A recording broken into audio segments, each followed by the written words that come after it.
এটা রিপোর্ট দিলে বোঝা যাবে, তবে দেখে যেটা মনে হয় এটা রিপেয়ার করা সম্ভব। ভবনটা মোটামুটি 6টি মন্ত্রণালয় ক্ষতিগ্রস্ত হয়েছে। কতগুলো রুম?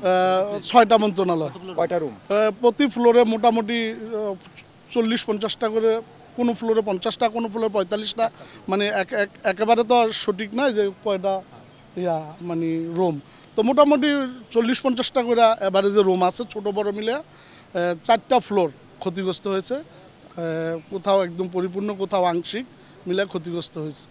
সার্বিক অবস্থা আমাদের উচ্চ পর্যায়ের, আমাদের স্যারদের অনেক টিম এ পর্যন্ত কয়েকটা টিম তদন্ত করেছে। মানে মন্ত্রণালয়গুলো আছে, আমি যত শ্রম কর্মসংস্থান মন্ত্রণালয়, যুব ক্রীড়া মন্ত্রণালয়, ডাক ও টেলিযোগাযোগ মন্ত্রণালয়, পল্লী উন্নয়ন সমবায় মন্ত্রণালয়, স্থানীয় সরকার মন্ত্রণালয়, সড়ক ও জনপথ বিভাগ মন্ত্রণালয়, 6টা মন্ত্রণালয়। আগুনের সূত্রপাত কি এক জায়গায় ছিল নাকি একাধিক জায়গায়? মানে আপনাদের দৃষ্টিতে আসলে এটা ফায়ার সার্ভিস বলতে পারবে, যারা এক্সপার্ট ওনারা বলতে, তবে অনেক জায়গায় ক্ষতিগ্রস্ত দেখছি।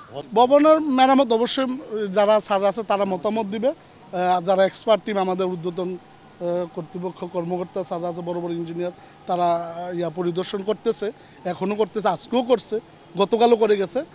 সমস্ত কিছু পরিদর্শনের পরে তারা একটা প্রতিবেদন দিবে।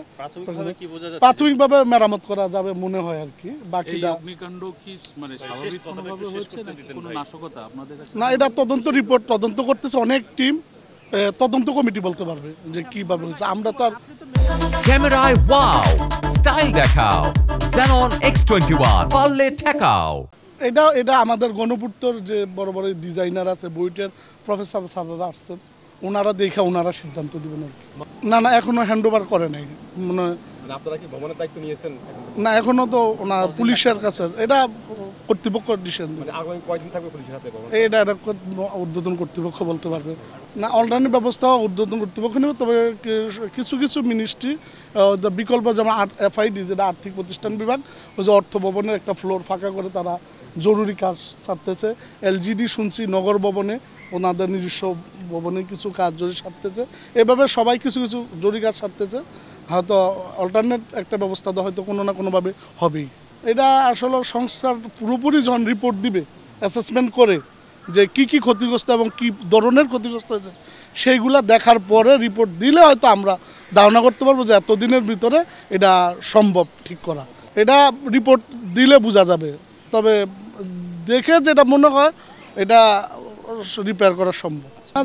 না, আমরা যতটুকু আসি, আমরা নিজেরাও যতটুকু খোঁজখবর নিচ্ছি, জিজ্ঞাসা করছি কেয়ারটেকার বা এভরিথিং, মোটামুটি আমাদের গণপূর্ত বিভাগের মোটামুটি কোনো ধরনের ছিল না।